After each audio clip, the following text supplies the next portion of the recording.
Estamos celebrando hoje com toda a igreja o 22º domingo do tempo comum, que é também o último domingo deste mês, dedicado especialmente às vocações.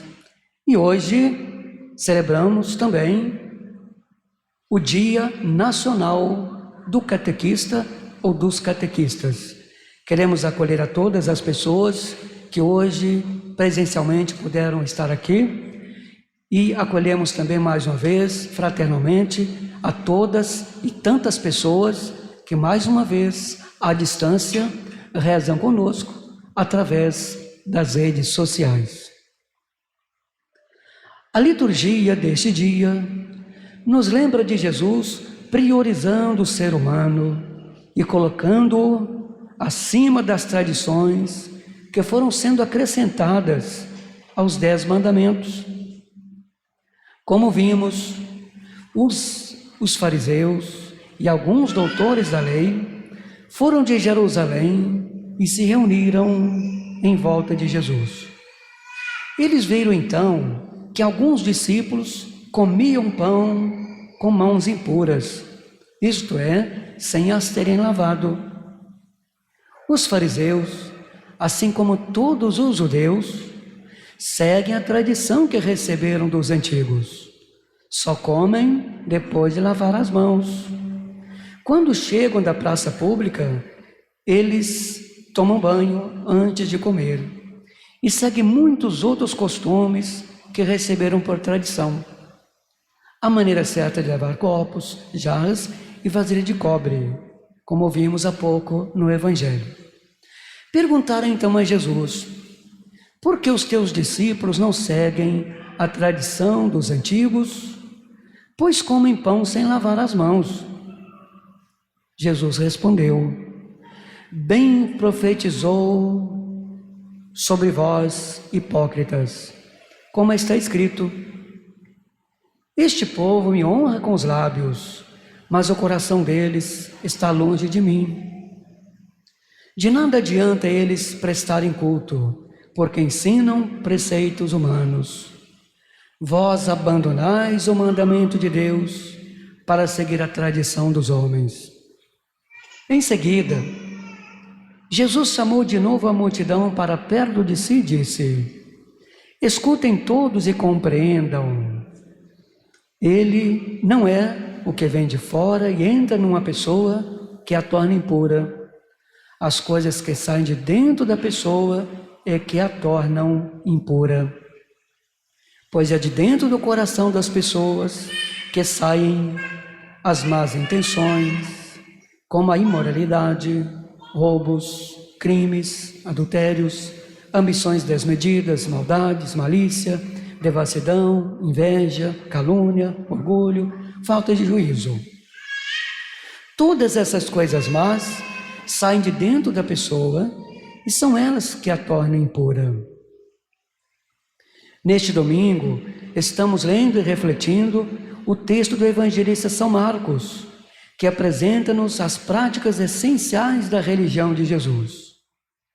Mas hoje podemos perguntar-nos: qual é o significado desse texto para as primeiras comunidades? Por que os evangelistas marcam essa clara diferença entre as tradições antigas e a novidade da mensagem de Jesus? Para melhor entender, é preciso conhecer alguns dados do Antigo Testamento. Quando Deus entregou a Moisés os mandamentos, eles tinham a função de orientar o povo para assim guardar a aliança entre ele e o seu Deus. No tempo do exílio, o povo de Israel sentia a necessidade de ser obediente a Deus. Dessa forma, não perdia sua identidade no meio dos povos pagãos, entre os quais estava exilado.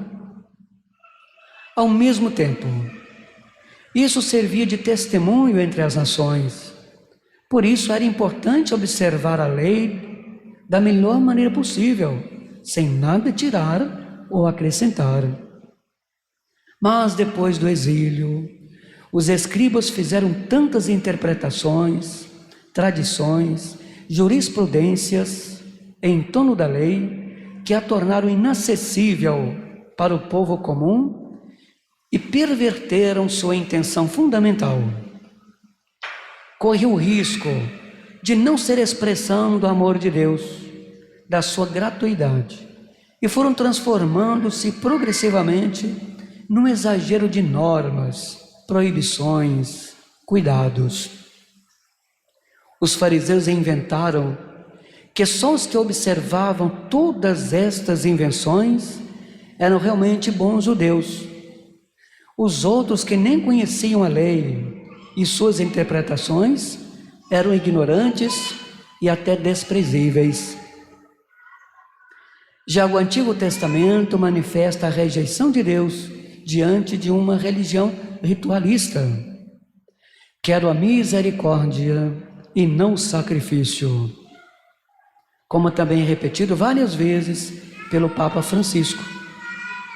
Por sua vez, Jesus nos convida a descobrir a essência de sua proposta, que é a opção por construir o reino de Deus.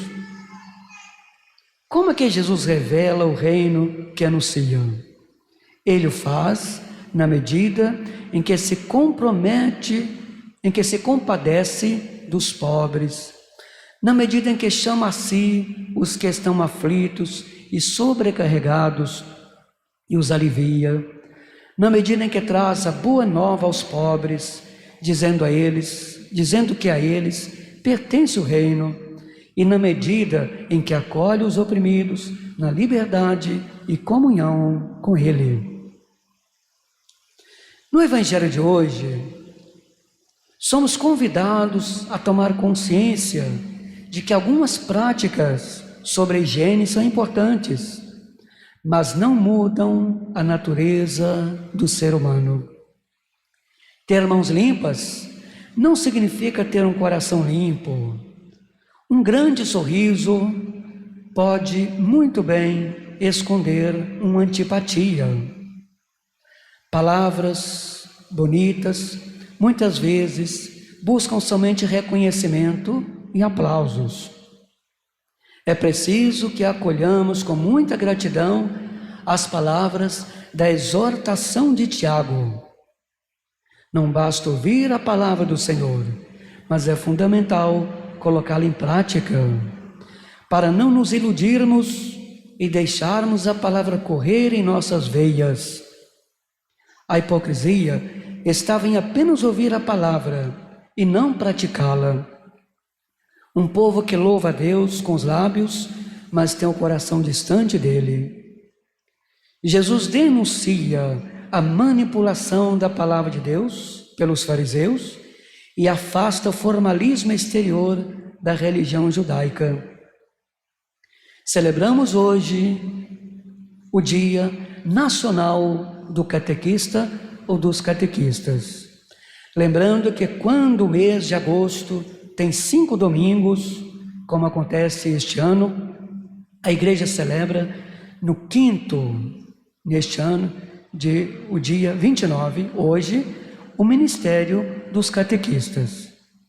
Os catequistas são homens e mulheres que com dedicação e empenho aprendem e transmitem os caminhos de Cristo. Eles fazem, com sua vida e testemunho, ecoar a mensagem redentora do Evangelho, através do moto próprio Anticum Ministerium, publicado no dia 11 de maio de 2021, o Papa Francisco instituiu o ministério de catequista. Afirmou que diante da imposição de uma cultura globalizada e dos desafios da evangelização no mundo contemporâneo, é necessário reconhecer a presença de leigos e leigas que, em virtude de seu batismo, se sentem chamados e chamadas a colaborar no serviço da catequese.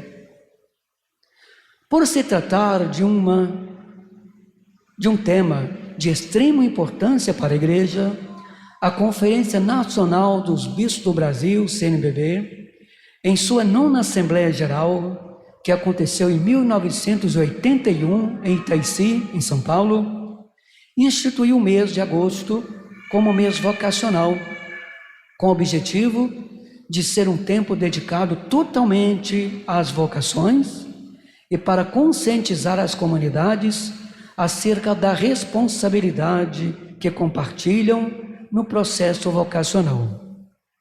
A partir de então, em cada domingo do mês de agosto, passou-se a celebrar uma determinada vocação. Que Jesus, o catequista por excelência, nos ajude a escutar e colocar em prática a palavra de Deus. Louvado seja nosso Senhor Jesus Cristo. Creio em Deus Pai,